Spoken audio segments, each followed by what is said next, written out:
2019 model year, Mini is rolling out a slew of updates to its current 2- and 4-door hardtop models and a convertible.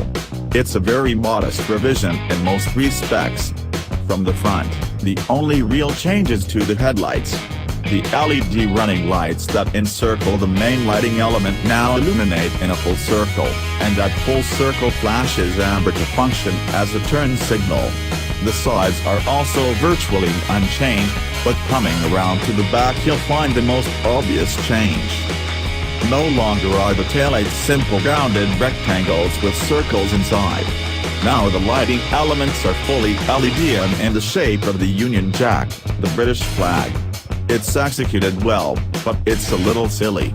What's next? A horn that plays rule, Britannia. How about appending the initials HNS ahead of the Cooper name? We kid, but we do worry little about Mini focusing too much on kitschy British references. Other exterior updates include 3 new metallic colors called Emerald Grey, Starlight Blue, and Solaris Orange. They can be joined by the piano black package that swaps the chrome around the lights and grille for gloss black. The custom Mini Iris fender badges and lights that are made with 3D printing or laser engraving are also available.